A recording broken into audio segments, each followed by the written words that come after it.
Download more from wapsip.com, wapsip.com. मैं सुशांत रॉय। मुझे मुंबई आए कुछ 4 ही साल हुए हैं, पर लगता है कि लोकल ट्रेन में ही पैदा हुआ था। घर मेरा बोरीवली में है।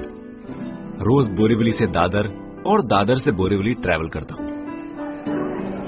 मुंबई का दिन तो लोगों से घिरा होता है, पर रात का अंधेरा जब अपने ख्यालों के साथ अकेला छोड़ देता है, तब मुलाकात होती है अपने अंदर के डर और खौफ से।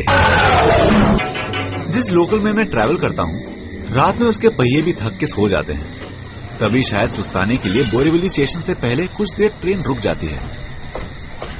1:10 की आखिरी बोरीवली लोकल मुझे अपने घर पहुंचाती है। अगर थकान के मारे आंख लग भी गई तो एक जगह आके खुलती जरूर है। बोरीवली स्टेशन से पहले सीधे हाथ की तरफ आग जलती देखता था। रात का अंधेरा, ना किसी को कभी अंदर आते देखा, ना बाहर जाते। फिर ये आग जलती कैसे थी? जवाब तो मिला, पर वो जवाब सवाल बनके शायद हमेशा मेरे साथ रहेगा। कितनी बार हमारे साथ ऐसा होता है, रात में ब्लैंकेट पैरों से हट जाए तो आंख खुल जाती है। कहते हैं मुसीबत उल्टी तरफ से ही आती है। भूत, प्रेत, आत्माएं, इनसे डर तो सबको लगता है। लेकिन अगर मैं आपसे ये कहूं कि मैंने आत्माओं से बातें की हैं, आप अपना सारा काम छोड़ के मेरी बात सुनेंगे? सुनेंगे ना?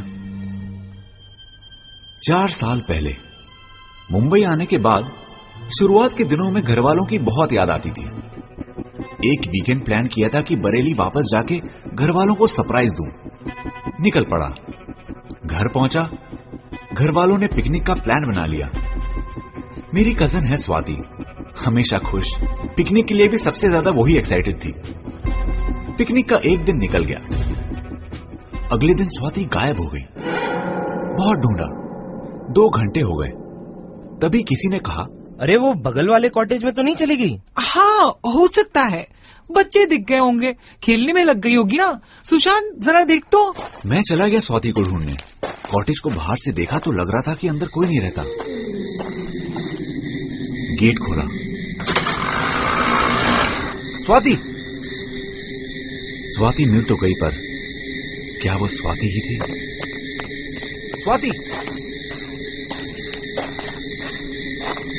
एक कोने में घंटों बैठी रहती, हर बात पे रो पड़ती। उसकी आंखें ऐसी जैसी अचानक उसकी उम्र 20 साल बढ़ गई हो। मुझे साड़ी दो ना। कभी साड़ी पहनने की जिद करती तो कभी सिंदूर लगाने की। उस खाली कॉटेज से मैं सिर्फ स्वाति को लाया था, या उसके सहारे कोई और भी बाहर की दुनिया देखना चाहता था? इस बात को 4 साल हो गए, पर खाली घर में, सुनसान रास्तों पर या खाली ट्रेनों में हमारे अलावा और भी कोई होता है? इसी सवाल से शुरू होती है मेरी कहानी। सुना है आसपास इंसानी हंसी आत्माओं को अपनी तरफ खींच लाती है। बहुत ज्यादा डर भी उन्हें आपके पास आने के लिए उकसाता है। मुंबई की एक बात मुझे बहुत अच्छी लगती है। यहां पर लोगों से बातचीत करने के लिए उनको जानना जरूरी नहीं है, खास करके ट्रेन में। बोरीवली स्टेशन से कुछ पहले जो जलती हुई आग मैं रोज देखता था, एक दिन पूछ ही लिया, ये क्या है इस तरफ? अरे भाई साहब, ये इस तरफ क्या है? अरे कार शेड है, रात में ट्रेन वहीं जाके रुकती है। अच्छा, लेकिन ये जगह कुछ अजीब नहीं लगती? रात में तो हर ही जगह अजीब लगती है। हाँ भाई, रात में ज्यादा इधर उधर मत देखो, सीधा घर निकलो, वरना विनय जैसा हाल होगा। विनय हमारे साथ ही आता जाता था। रात को स्टेशन की तरफ जा रहा था, अचानक उसको लगा किसी ने आके उसका हाथ पकड़ लिया। आसपास तो कोई नहीं था, वो भागा स्टेशन की तरफ। रास्ते में उसे लगा एक हंसी उसका पीछा कर रही है। अचानक कोई आके उससे लिपट गया। बस 6 साल हो गए हैं और अब जाके विनय कुछ थोड़ा ठीक हुआ है, तो भैया सीधा घर निकलो। ये बात यार्ड से होती हुई विनय पे आके रुक गई, पर मेरा सवाल अब भी वही है, उस यार्ड के पास आग क्यों जलती है? अगले कुछ दिनों में ये जवाब मुझे खुद अपनी तरफ खींच ले गया। कहते हैं जब स्पिरिट्स या आत्माएं हमसे कुछ कहना चाहती हैं तो वो अलग अलग आवाजें निकालकर हमें अपनी तरफ अट्रैक्ट करती हैं। अकेले रास्ते पर चलते हुए पीछे मुड़ के देखने से पहले एक बार ये बात याद जरूर कर लेना। मैं सुशांत रॉय। कोई सवाल मेरे दिमाग में बैठ जाए तो मुझे चैन नहीं आता। ऐसा ही एक सवाल, बोरीवली स्टेशन से पहले सीधे हाथ की तरफ आग क्यों जलती है? क्या है वहां? उस दिन कुछ दोस्त साथ थे। ट्रेन में हमेशा की तरह थकान के मारे मेरी आंख बंद होने लगी। अचानक सुमेर की आवाज आई, सुशांत बहुत भूख लगी है यार, यहाँ स्टेशन के पास एक नया रेस्टोरेंट खुला है, चल चलते हैं। अरे सुमेर, ये कहां ले आया? ये यार होटल तो नहीं लग रहा। अरे तू चल ना। अरे ये तो कब्रिस्तान है यार। अरे सुमेर सुन, अंदर कहां जा रहा है? ये क्या है? सुमेर, सुमेर, क्या कर रहा है तू? सुमेर ने कोई जवाब नहीं दिया। वो बस किसी की कब्र पे मिट्टी डाल रहा था। कुछ हिम्मत जुटा के आगे बढ़ा। उस कब्र में मैं लेटा था। मेरी अपनी खुली आंखें मुझे घूर रही थी। अचानक मेरी आंख खुली। मैं तो अब तक उस ट्रेन में ही था, लास्ट बोरीवली लोकल। पर यह स्टेशन तो नहीं है। फिर मेरी नजर पड़ी बाहर जलती हुई आग पे। मेरा सवाल मुझे अपने सामने नजर आ रहा था। कहते हैं रात को किसी के साथ कब्रिस्तान के बाहर से गुजरो तो चलना नहीं कहना चाहिए। पता नहीं कब्रिस्तान के दरवाजे से कोई आपके साथ चल पड़े। मैं सुशांत रॉय। ये कहानी तो नहीं, आप इसे घटना कह सकते हैं, या शायद दुर्घटना। बोरीवली के लिए आखिरी लोकल पकड़ी ही थी और आंख लग गई। आंख खुली तो अपने आप को यार्ड के अंदर पाया। अचानक ख्याल आया कि मानसी इंतजार कर रही होगी। उसे कॉल कर ही लेता हूं। Hello hello hello. Oh, network चला गया। तभी पीछे से आवाज आई, अरे बेटा जरा हाथ तो देना। इससे पहले कि मैं कुछ सोच पाता, हाथ खुद ही आगे बढ़ गया। ये तो खाली ट्रेन है, आप इसमें क्यों चढ़ रही हैं? मोनू संभाल के चढ़, ऊंचा है, फिर गिर जाएगा। अरे अरे अरे रुको, संभालो। अजीब लोग हैं, खाली ट्रेन में क्यों चढ़ रहे हैं? मोनू टीना का हाथ पकड़। अरे इस बच्चे के सर से खून क्यों निकल रहा है? वो तो हमेशा ही निकलता है। टीना, सावित्री, माँ, सब आ गए। अरे सुनिए भाई साहब, ये ट्रेन कहीं नहीं जा रही है। ट्रेन कहीं जाए या ना जाए, आप कहीं नहीं जा रहे। आज से आप हमारे मेहमान हैं। हाँ। कहते हैं जिस कमरे में किसी की मौत हुई हो वहां शीशों को कुछ समय के लिए ढक कर रखना चाहिए। चांसेस है कि शरीर छोड़ते वक्त आत्मा उस शीशे में अटक जाए। घर तक के सफर में आंख लग गई थी मेरी और ट्रेन पहुंच गई यार्ड में। और मेरे देखते ही देखते लोकल ट्रेन का डब्बा कुछ इंसानों का घर बन गया। पर क्या ये इंसान ही थे?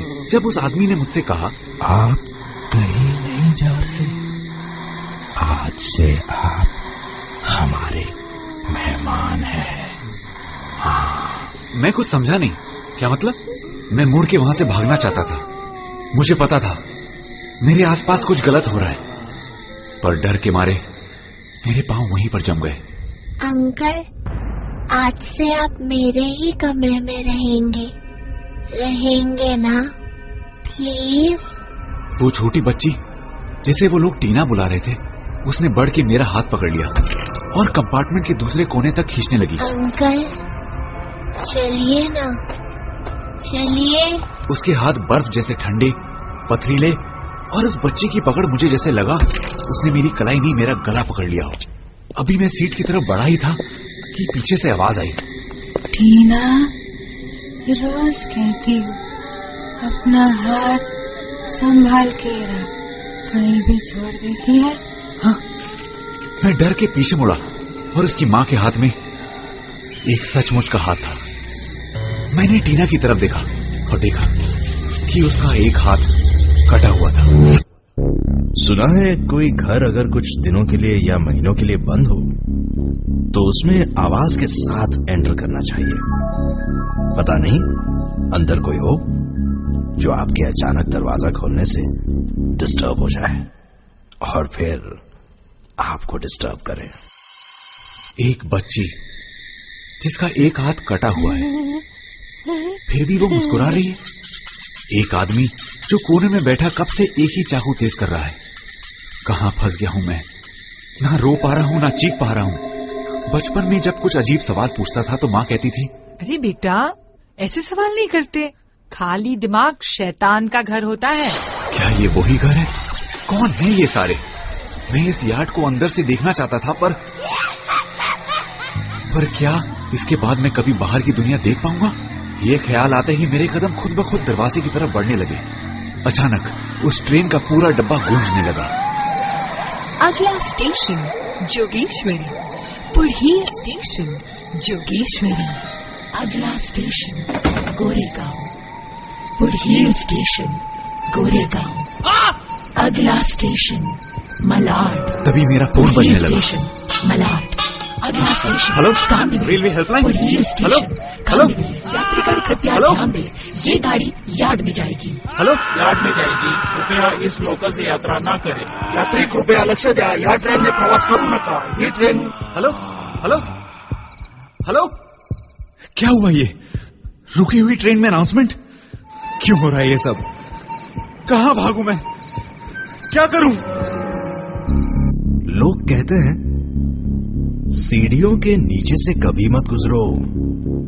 सीढ़ियों की उल्टी तरफ प्रेत आत्माएं अपना घर बनाती हैं और आपके बिना पूछे उनके घर आना शायद उन्हें अच्छा ना लगे। मैं आगे क्यों नहीं बढ़ पा रहा हूं? इस लड़की का हाथ कटा हुआ क्यों है? ये सारे लोग कौन हैं? मैं मदद के लिए चिल्लाया पर मेरी आवाज उस यार्ड के सन्नाटे में गूंज रही थी।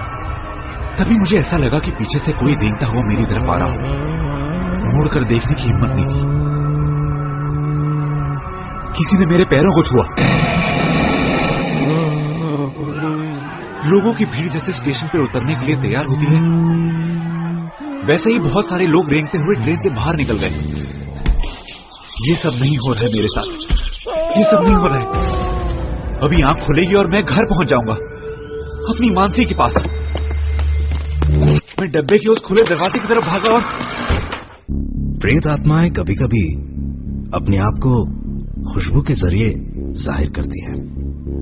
तो अगर किसी भी तरह की स्मेल आप सबसे पहले भांप लेते हैं तो चांसेस है कि आपके अंदर आत्माओं से बात करने की शक्ति छुपी हो सकती है।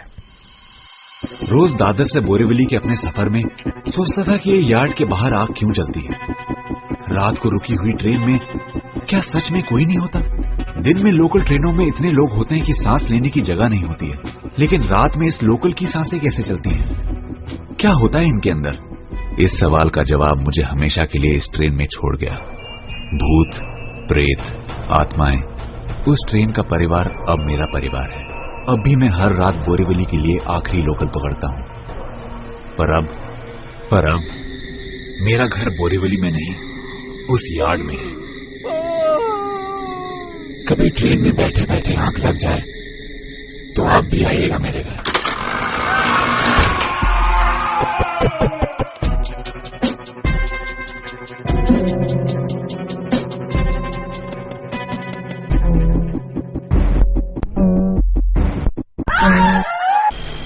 Download more from